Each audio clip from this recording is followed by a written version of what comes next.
This is Standing Watch. And now, Evangelist Norbert Link. Greetings, everyone, and welcome back to our Standing Watch program. On November 9, 2015, conservative commentator Pat Buchanan made the following statement in light of the current migrant crisis and, of course, now the attacks of the terrorists. He said, "Will Europe remain Europe if she is repopulated by Arabs, Muslims, Asians, and Africans? What will hold Europe together? One day soon, a voice will arise across the Atlantic calling for an end to this invasion by force, if necessary, and declare, 'Let Europe be Europe.'" In some follow-up comments, he said the following on November 22, according to Newsmax. He said that the United States and Europe are moving more conservative in light of events such as the November 13 terrorist attacks on Paris. "I think we are seeing a general retreat of liberalism in the United States and in Europe, and a fairly dramatic shift to the right, if you will, politically and ideologically. These events are producing a tremendous rise in nationalism. Europe is also seeing a move toward Caesarism," he said. In other words, the look for a strong leader, someone who will deal with these devils who came to kill us and who will deal with them in a tough way. So I think it's a change in the world. He is very true. There is definitely a rise of nationalism, especially in Europe. I'd like to give you some facts which were published by the Business Insider on November 19. They say, "Today it's the turn of the Sweden Democrats. In 2014, the hard-right party came in third place on 12.9% of the vote, shocking international commentators.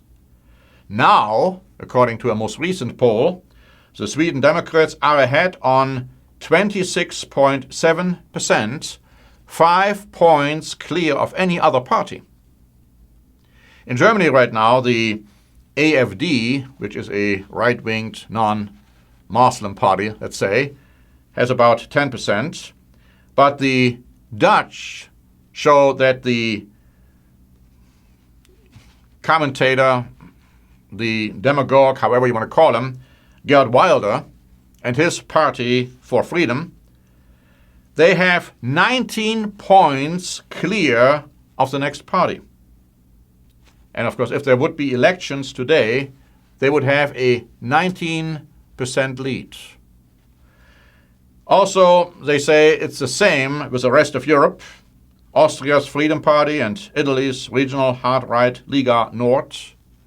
But then you have the situation in France, and Front National leader Marine Le Pen leads in most polls for the 2017 presidential election, and so it goes on and on.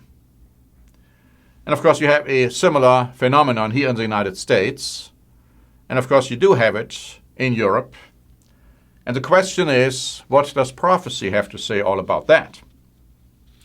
Now, the EU Observer wrote on November 19 that Jean-Claude Juncker, who is the EU Commission President, has this to say: "One day, we should rethink the European architecture with a group of countries that will do things, all things, together, and others that will position themselves in an orbit away from the core," Juncker said.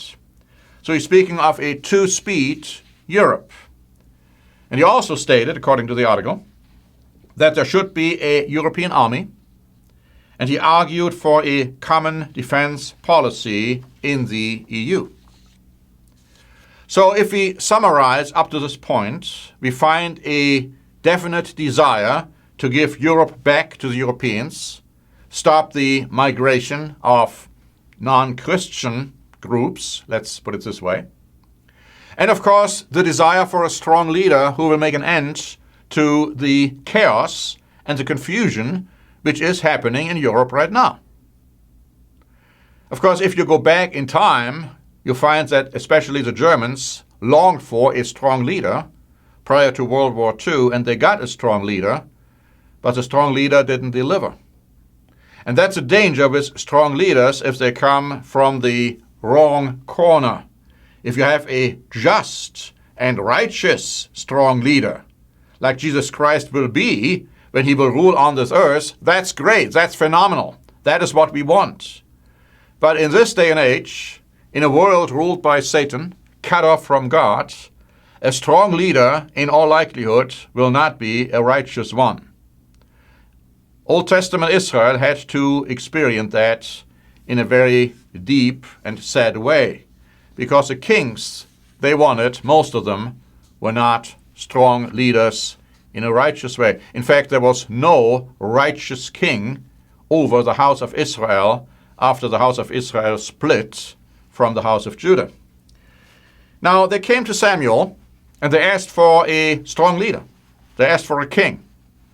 And I'd like to read to you in 1 Samuel chapter 8 what happens.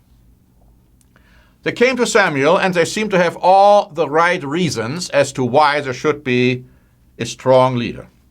They said, look, you are old, your sons do not walk in your ways. Now make us a king to judge us like all the nations. And of course God told Samuel, you shall solemnly forewarn them and show them the behavior of the king who will reign over them. And so Samuel gave them some pointers. If you read the rest of the story in 1 Samuel 8, he says, this will be the behavior of the king who will reign over you, and he will make weapons of war. And so he also will take 1/10 of young grain and your vintage, and 1/10 of your sheep. In other words, he will plague you with heavy taxes. And that was on top of the 10% God demanded. Verse 19, nevertheless, the people refused to obey the voice of Samuel, and they said, no, but we will have a king over us, that we also may be like all the nations, and that our king may judge us and go out before us and fight our battles. You see, that's a problem. It was all in connection with fighting and winning wars. And so the Bible tells you that there is going to be a strong leader. The Bible even calls him the beast. But he will be working hand in hand with 10 kings, 10 other European leaders, strong leaders. But the end result is going to be very bad. Now, when the beast power arises and arrives, it's going to be a very strong, charismatic, and political leader. The world will be in awe.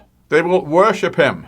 What a great person, what a great power he is ruling over. Who can make war with the beast, they will say. But in Revelation 17, you are being told a different story. It says in verse 12 that there are 10 horns, there are 10 kings. Now, when John saw that in a vision, they did not have authority yet. See, they would still come. It was a prophecy for the future, for the end time. 10 nations, groups of nations, core nations, if you please, Mr. Jean-Claude was talking about. They will have the power and the authority over the rest of Europe, but they in turn will give that authority to a very charismatic, political, military leader, the beast. And so you read, the 10 horns which you saw are 10 kings who have received no kingdom as yet, but they receive authority for 1 hour, very short time, as kings with the beast. And these are of one mind, and they will give their power and authority to the beast. He will be that king who will rule over all of them.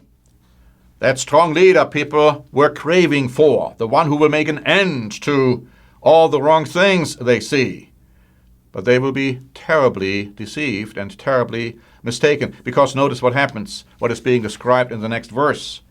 These will make war with the Lamb, Jesus Christ, the returning Jesus Christ. They will all be in opposition to Jesus Christ, and they will try to fight him. Of course, they will lose, obviously, but they will try to fight him. the king, the beast, those other kings, the people wanted, they will be so antagonistic to Jesus Christ that they are willing to even fight him when he returns. But we read the Lamb will overcome them. We have to be very careful when we ask for a strong leader in this Satan-deceived world. Now, prophecy tells you it's going to happen. But we, as Christians, had better no part in that, not even in our thoughts. And we should also realize what is happening in Europe right now, what is going to happen there pretty soon, is in direct fulfillment of biblical prophecy. We have prepared a free booklet, the 10 European revivals of the ancient Roman Empire. And this goes into the history of Europe, based on the Bible, based on history, based on archaeology, but it also tells you what is going to happen very soon now in the future.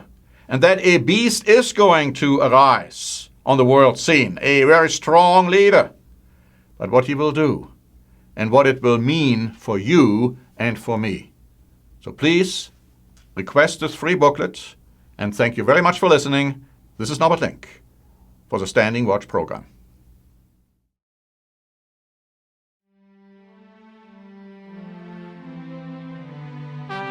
Standing Watch is a presentation by The Church of the Eternal God, P.O. Box 270519, San Diego, California 92198.